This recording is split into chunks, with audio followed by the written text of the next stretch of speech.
Is the world's worst humanitarian disaster being ignored? The war in Sudan once had the attention of Hollywood celebrities, but today it seems forgotten. As conditions spiral further out of control, what price will we all pay for failing to stop the slaughter of tens of thousands amid a massive humanitarian crisis? I'm Andrea Sankey, and today's Newsmaker is Sudan.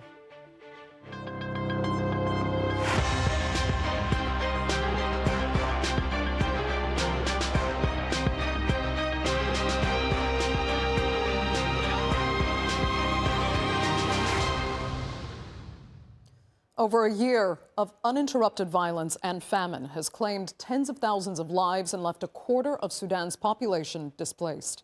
Fighting between Sudan's military and paramilitary forces continues unabated, as securing a ceasefire proves impossible.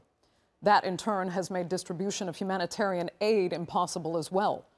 And so, Sudan is now one of the three worst humanitarian crises on the planet that no one is talking about. Here's a look now at the situation on the ground and how Sudan met with disaster. The misery in Sudan is growing.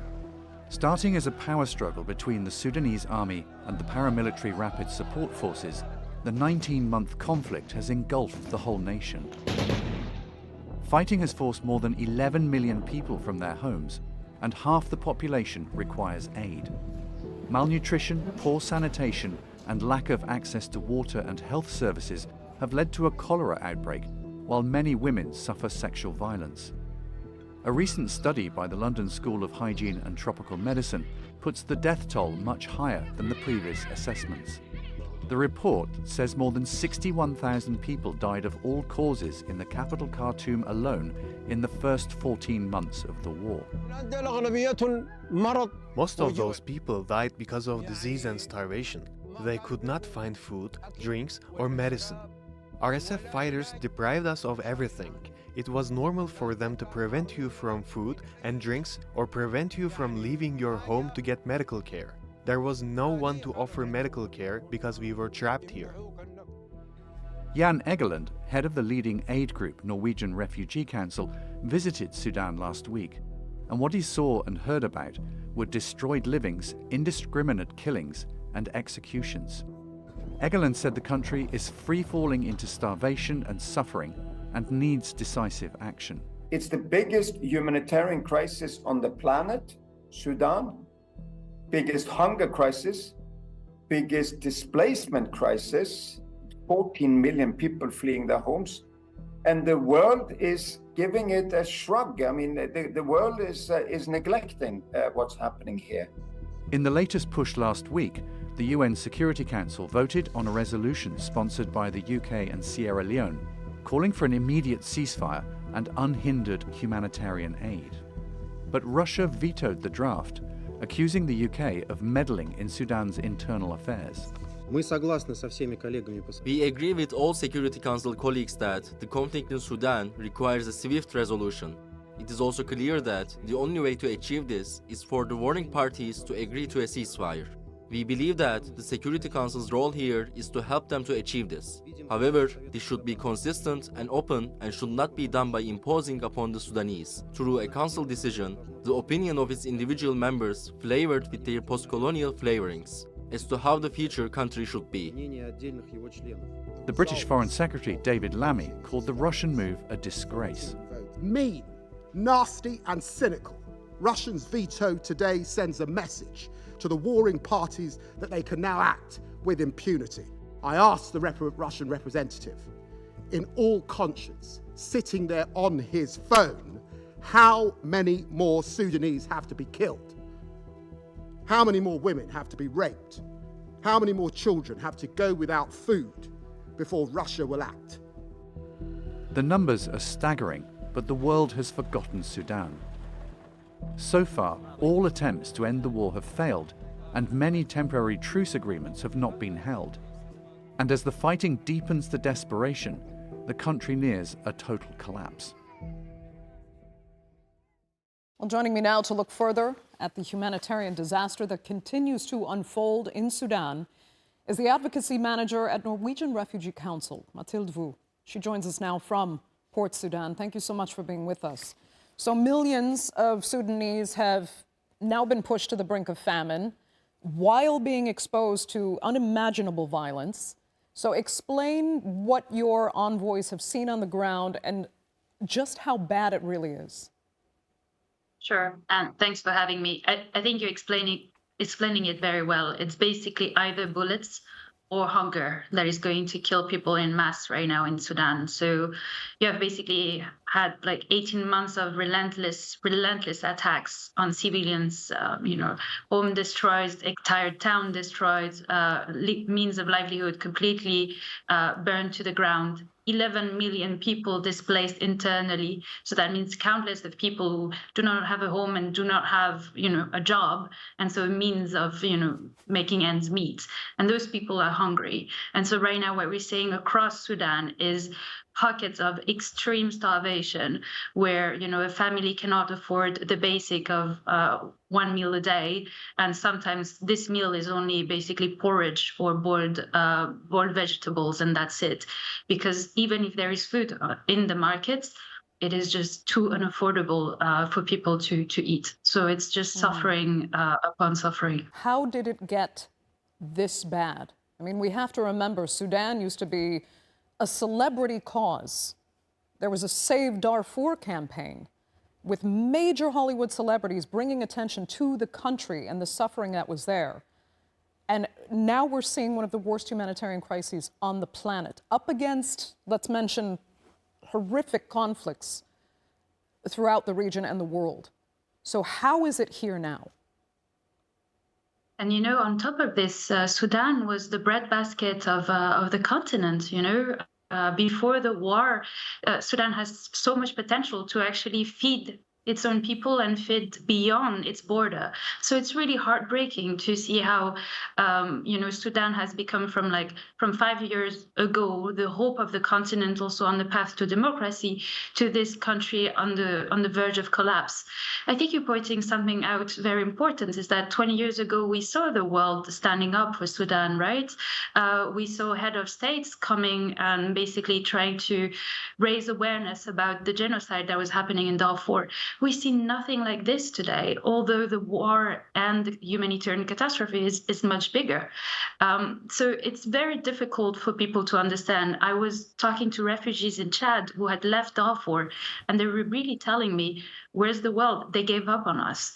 And I think they are right. The international community hasn't come together to put the political pressure that is needed to end this conflict, that is needed for the warring party to respect the rule of war, and also the humanitarian funding to make sure that those people who are hungry are actually be fed.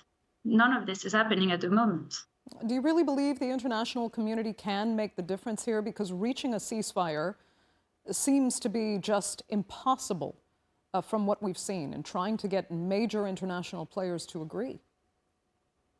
There are many things that can be done before a ceasefire. I agree with you that right now the warring parties are not showing interest in sitting down at the table of negotiation. That doesn't mean that the international community should, sit down and wait for it. We can't afford to wait for a ceasefire. Few things that needs to be done at the moment is, one, international pressure on the warring parties to change the conduct of hostilities. I mean, the atrocities right now that are being committed, for example, by the RSF on civilians needs to be stopped. And there are countries in the Gulf who could actually pressure them to do so. In the same way, like airstrikes that are done by the Sudanese armed forces and are also killing people should also be scrutinized. And the international community should engage with them to make less civilian casualties. But on top of this, there needs to be humanitarian access. There needs to be diplomatic pressure on those warring parties to make sure that those trucks full of food, those humanitarian workers, those schools are reopened and are allowed to do so. And at the moment, this is not the case. Right. In talking, though, about what can be done in the short term, immediate term, actually, are there some at least easier fixes that can be addressed right now on the ground, logistically, those who need support that could be helped but aren't?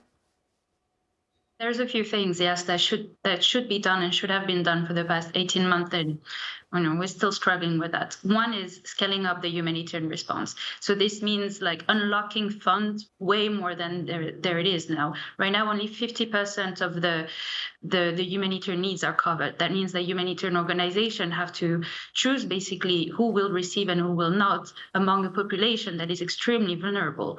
Second is also who you're supporting. There is actually hope in Sudan. These are the local responders. These are basically volunteers, Sudanese citizens who are still in the war zone and who basically stood up and decided to help when the international community, including organizations like mine, could not. And they're running soup kitchen across Khartoum and Darfur. They're doing shelters, etc. Those people need to be supported way more than they are right now. And then I would say also a final thing is, you were talking about logistics and access. I mean, again, making sure that there is a non-objection by the warring parties so that we can basically transport assistance beyond the line of control is very important. And second, we need just more entry into Sudan, not only from Port Sudan, but from across borders. And we're seeing pictures as well, Mathilde, of women, civilian women on the ground in Sudan. Talk to us a little bit about what is specifically happening to women in this conflict and the legacy of that damage being done. I mean, a lot of humanitarian organizations and human rights organizations have documented how this war is a war on women as well. There's been tremendous and cruel violence inflicted upon women's body, rape, detention, etc. And right now, like when I met women in the east of the country, but also in Darfur, what I realized that most of them now are the only head of households because the men have died or the men have disappeared or they were left behind. And they right now have to not only be the mom, but they have also to be the one, who basically brings bread on the table. And that also means that they have to go through sometimes very undignified way and very dangerous way to make it ends meet. I've met women who had no other choice but to sell their bodies in order to have food. And I've met very old ladies who had to work an entire week just to afford 5 pieces of bread. This is absolutely heartbreaking, and you can tell how women are even more impacted by this horror. Right. And then finally, Mathilde, I mean, how dangerous is what's happening in Sudan for surrounding countries, as well as the rest of the world, given especially, the refugees now fleeing to other countries where there are also humanitarian disasters? You mentioned Chad, for one. This isn't just about Sudan.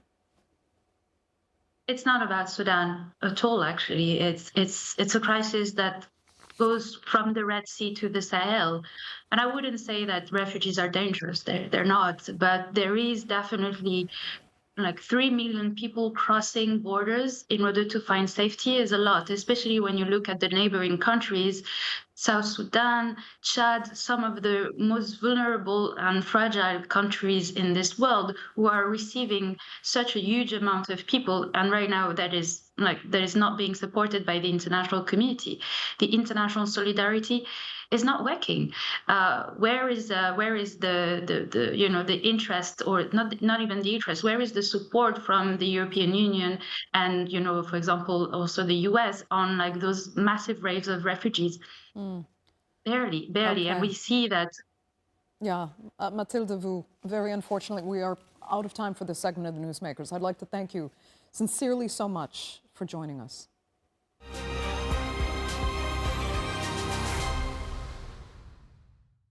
Well, let's look further now at the political conditions that are fostering this humanitarian catastrophe.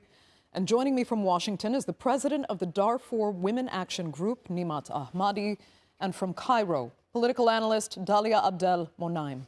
Thanks both so much for being with me. Dallia, I'll start with you. Just identify whom you hold responsible for creating, arguably the biggest humanitarian crisis on the planet right now. Well, to start off, the two generals who plunged this country into war, the blame definitely lies with them. And at the same time, the actors and those who are supporting either side, whether it's the UAE that's been documented to support the RSF, or Wagner Group, Russia. When it comes to the case of SAF, you have the likes of Egypt being in support of them. So there's a lot of people and states that are involved. But I always go back and say, and also our political establishment, the civilian political front, they also played a part. I mean, the blame starts with us as Sudanese. But at the same time, there are other factors involved, and they've all played a part as well in ensuring that this war continues for as long as it has. And just describe quickly some of the outside interests you see playing a fundamental role here that are not being identified and solved. Well, it's definitely a fight for resources. Like you mentioned previously, and it's been mentioned several times, Sudan is a country very rich in resources, whether it's minerals, it's, the water, agricultural lands, and also geopolitically, its location, the Red Sea, and it's like a gateway into Africa. So those factors definitely play a part.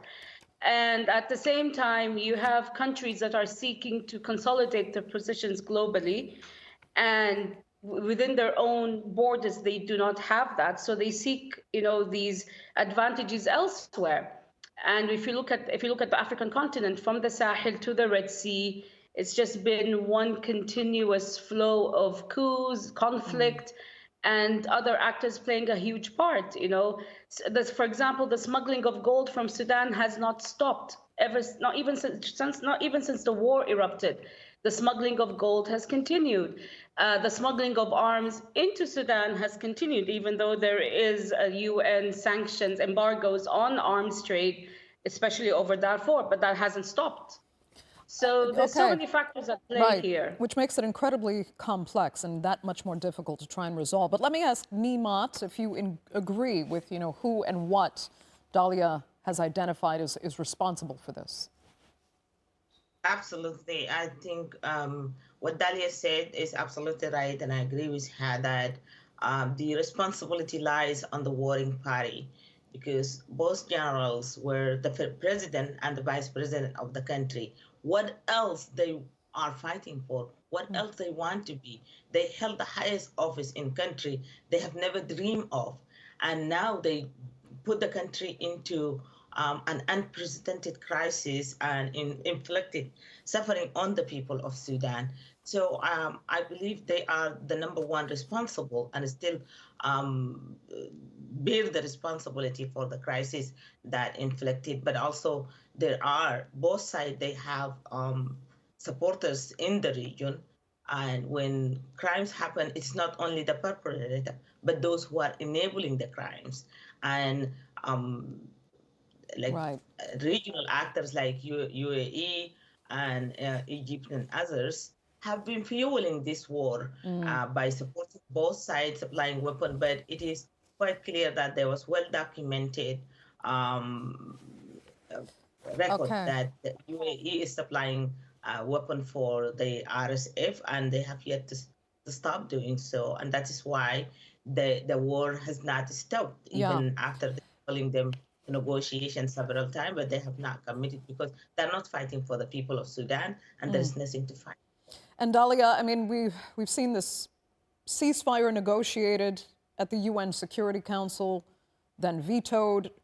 In the first place, though, do you believe that a UN Security Council ceasefire is worthy of being enforced? Or did Russia have a point when it says, it's worthless if you're not including the warring Sudanese parties in its crafting? Seems we've lost Dallia's connection. Let's try to get that reestablished. And Niemat, go ahead if you'd like to respond to that then. Well, of course, when the crisis happened, the responsibility of protection of civilians is the responsibility of those leaders in the country. Unfortunately, when the crises are created by the leaders who are supposed to support their civilians, so the international community have the responsibility. And in this regard, the UN Security Council are obligated to to take steps, and there are mechanisms available through the UN Security Council. And it was very unfortunate that Russia has just stopped something that the people of Sudan and we have strongly advocated for to at the least keep people alive. Civilian protection is particularly necessary, and urgent delivery of humanitarian aid. And if they don't have regard for their people, it has to be enforced by the member state of the Security Council. But it is very, very unfortunate that Russia took that. Dallia is back with us. So, Dallia, I'd like to get your thoughts as well as the ceasefire negotiated at the UN Security Council, as we said, vetoed by Russia.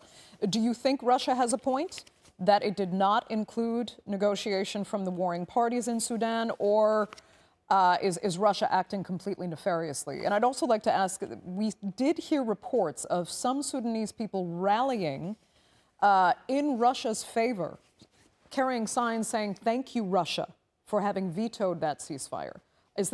Are these people only on the margins, or is there popular opinion that's also in favor of Russia vetoing the ceasefire without the participation of Sudan?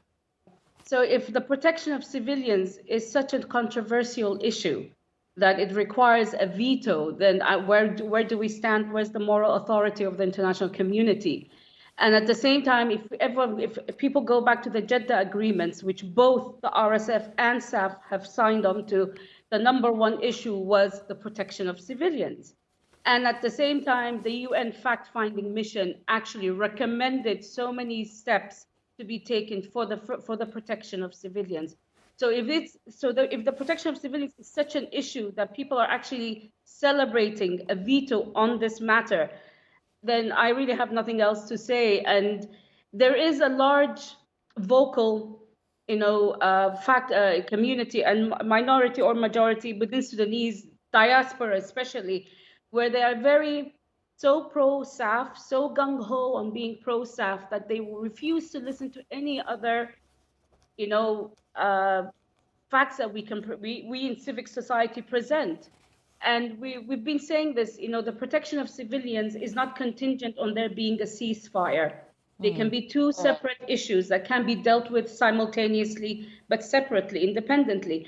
And if anything, 14 million people displaced, that's the total population of 3 European countries. That is a large number. And the number of officially recognized refugees is 3 to 4 million. And that number will only increase the longer this war continues. And I speak from a point of privilege because I managed to leave Sudan after the war erupted, and I'm here in safety in Egypt. But for the vast majority of Sudanese who are still inside the country, they do not have that luxury. And the fact that there are, entities or countries abroad that can, with us, with the lifting of one placard, they can just decide the future for the more than 25 million people is actually quite, nauseating, in my opinion. Okay, Niemat, in the long run, though, do you think Sudan can manage to somehow find unity again so that a functional democracy will even be possible in the future? Well, for now, it seems gloomy, the situation in Sudan, but hope lies in the people of Sudan. And the example is that when on April 15th, when the war erupted, the international community, the international aid agencies have completely abandoned Sudan. They left. It felt like the end of the world.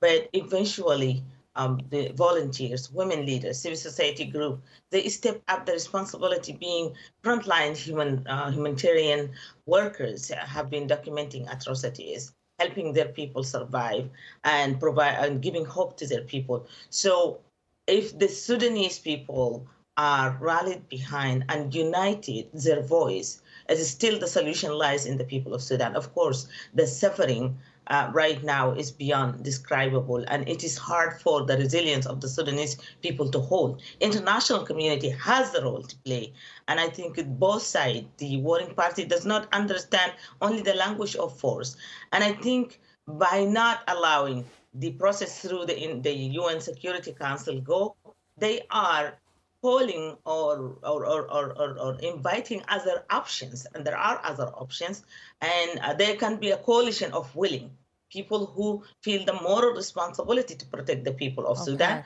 without the UN Security Council can go into Sudan and protect civilians. But it will be in their favor, especially the authority in Port Sudan. They have to collaborate with the international community because right now they cannot protect their people. They can't even feed their people and cannot help them to survive. So it is in their favor. That will have to be the final word for this edition of the Newsmakers. I'd like to thank both of you so much for being with us. Greatly appreciated. Our viewers, of course, for joining us as well. Remember, you can follow us on X, and do be sure to subscribe to our YouTube channel. I'm Andrea Sankey. We'll see you next time.